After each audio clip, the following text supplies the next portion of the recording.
Hello, minasan. It's Hisako. I hope you're having a wonderful day or evening wherever you are. So today we're doing a little bit of a different video. It's going to be a little bit of a shorter one. As you can see, I am not dressed up in my henshin today. We're just wearing a very comfortable yukata.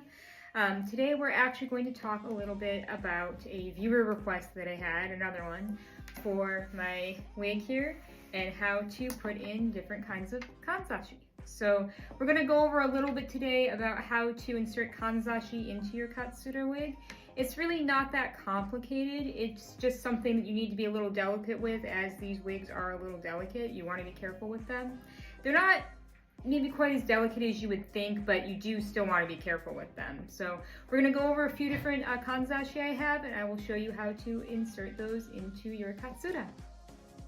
So first, let's go over a few of the kanzashi that I have that I'm going to showcase for you today. So first, I've got a kushi comb. These are worn by geisha, in particularly geiko or geigi. I have many different kinds of these, but traditionally you would want to have a kushi comb. Maiko wear these as well in their Katsura, but they look a little different. They're more like the tsumami kind of like fabric flowers and stuff. But I'm going to show you how to use a basic kushi comb. We've also got a hirauchi, which is one of these. It has kind of like the big sort of flat part. This one's got like a carved design on it, but we're going to show you a hirauchi for the back on the Katsura, as well as one of my favorite kanzashi, the tama kanzashi. So these are very simple. They have like a little ball on the end. There's different colors you can do. Traditionally during the summer you would see red or coral. During the warmer months you would see green. So because we are getting into the warmer months, I'm going to start wearing my green one more. So I will show you how to do that in the back. As well as a few different front ones. I've got my little, I never know what this is called. I think it's a kogai, but it's the little ear pick kanzashi, which can be worn in the back or the front. Traditionally I do tend to wear it more in the front. As well as I have this smaller sort of hirauchi. I like to wear this one in the front sometimes as well. I've also got a birabira, one of my favorites. These always have the little the little flutters on them. I'll show you how to do that. That would be one in front. And also I'm going to show you a little bit about the maezashi, which are like the different kind of, they look like brooches, but the different kind of hairpins you kind of wear in the front off to the side. So we'll go over the maezashi as well. So first, let's start with our kushi comb, since that is pretty easy to do. So we've got our Katsura here. The kushi comb is going to go in the top part of the wig, right up here at the base of the mage. This is not hard to do, but you want to be gentle. The kushi comb, when you put this in, it should not be like this. It should not be too far forward. It should not be like straight. You want it kind of tilted forward just a little bit.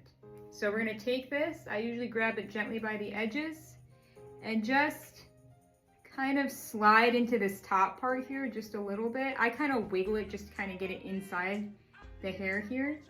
And then I just kind of move it forward a little bit, because you don't want it flipping back or flipping forward. You want to kind of have, so it's just at an angle like this.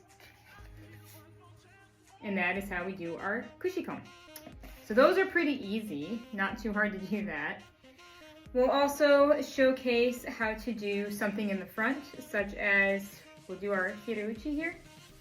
This one's got like a little kind of mother of pearl design on it. So something that you're going to do in the front, you're going to do this more around this area right here where we have like that kind of front, I don't remember what it's called, but like the big bump in the front. I have to be careful with these because if you just shove it in too hard, you can damage the wig. So you want to be gentle, but I usually slip it in right about at that angle and just gently. If you feel any kind of resistance, stop, because you might be against part of the frame. So you might have to like wiggle it and readjust it or reinsert it. It's okay if a little bit of it pokes out of the top here, that's fine. But that is how you would basically insert something in the front like this. Very easy, not hard to do. Just again, be gentle, and if you feel resistance, stop, because you're probably brushing up against the frame underneath the wig, and you could snag the hair and damage it in that area. So be careful with that. This is my bira. I also like to insert this on the front as well. Again, same concept, but be careful because these little like jump rings and stuff can catch on the hair, so you want to be gentle not to get it too close. So again, we're going to come in at the angle and just gently push in. I'm feeling a little resistance, so that means I need to kind of adjust. Push in. A little hard to see at this angle. There we go. And now we have our bira, and this gives a little bit of like that flutteriness that I like. So next we're going to work on our maezashi. So maezashi are usually worn over here on this side. They can be any number of different things. I get all kinds of different vintage like brooches and pins that I like to use. And I also use one of these tools that's super helpful. It's this little like hairpin that's got like a little hole on the end, like this little bar where you can put the pin through. This is from a seller on Etsy called Chirimen Bunny that sells these, and these are super helpful. It's a maezashi converter or kanzashi converter stick. So you can take any kind of like brooch or hairpin that you want to convert to any kind of kanzashi or hair ornament. You can use this to convert that to that. So I find that very helpful for what I do. So I take the pin, and depending on which one I want to use that day, we slide it through. And now we have our hairpin attached to it. For the maezashi, I have mine, I bent it a little bit to curve it so it goes with the wig, but these are usually straight, but I curved mine for what I do with my maezashi. But we're going to come in at the side here, and very gently at the base of the mage, or this like top part, we're just gonna slip it in. This should slide in pretty easy, especially if you have it curved like I do. You shouldn't feel any resistance. And we're just gonna slide it in like that. And then that's it for the maezashi. And again, you can change these out to whatever kind of designs or brooches you want. I have several, but this is something that you would see geiko wear. This isn't really something that you would see maiko or hangyoku wear. This is more geiko and geigi that would wear this. But I love maezashi for doing all kinds of different sort of added touches to my look, as well as something more customizable or personal. Last few things we're going to focus on are going to be the back. So I've got a couple different ones. We'll start with the hirauchi. So I sometimes see geiko and Kyoto wear these, but I tend to see this more in Tokyo and other parts of Japan for geisha or geigi. This would go in the back, although I have seen on the rare occasion some wear it in the front, but usually this is going to be in the back. So we're going to turn my wig around here. And usually we're going to be doing it on this side of the wig. So if the wig is facing forward, this should be poking out on your left. I have to think about it for a minute. But if you have the wig from the back here, it should be on this side. Don't put it on this side. It doesn't look as good. So with these, there's a little bit of a flap here, as you can see, where the hair kind of meets. I've seen them stuck underneath here where they just kind of poke out a little bit. Like this, so it's at an angle. I also see them do it more like straight. For that, I come in kind of at the base here. Again, be careful not to snag the hair. If you feel resistance, stop and readjust it. But really, you just kind of gently slide and wiggle. And it just goes in just like that. So this would be your hirauchi. A lot of these have matching kushi comb that go with it. This one doesn't go with the kushi comb I have in here, but I do have the matching one for this.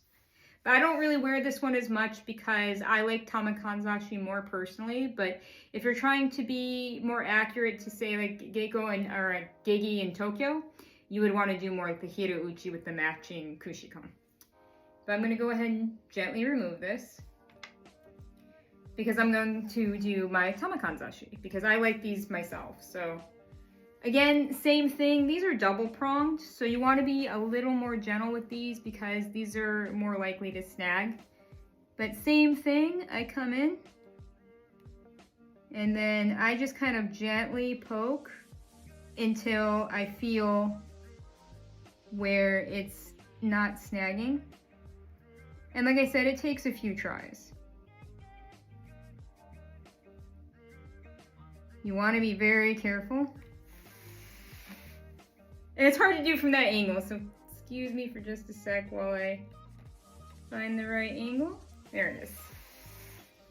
And then just gently slide in like that.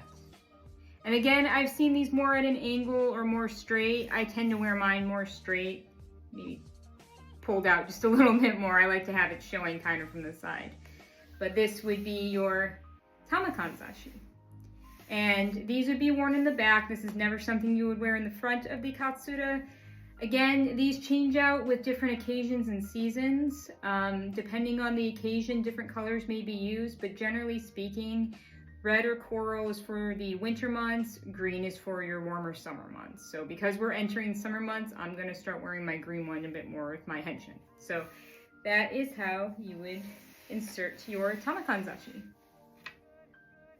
So I hope that answers some of my viewers' questions about how to put Kanzashi into your Katsura.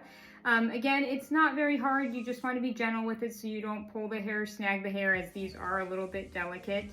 The ornaments I did today are more for like geigi or geiko style, but for maiko or hangyoku, it'd still be very similar. You may have more of the flower falls or like the Kanzashi that has all the wisteria falls in the front and stuff. That's fine as well, but same concept. This is mostly just to show with anything like the combs and the pins, how to slide those in and where those would go if you're putting the Kanzashi in. And again, same premise when you're pulling it out, just make sure you're gentle, but gently slide out. I also like to wipe these down usually when I'm done. Make sure we don't get any of these caught in the hair. And gently slide out. And because you do get some of the Buddha wax on there, again, I take like a microfiber cloth and just gently wipe that before putting it away back into my box for storage. So that is pretty much it. But if you have any comments, questions, anything like that, please let me know down below and I will answer them. And if you're interested, please like and subscribe to see more of my henshin related content. So I will see you guys in the next video and I hope you have a wonderful day. Take care and arigatou gozaimashita.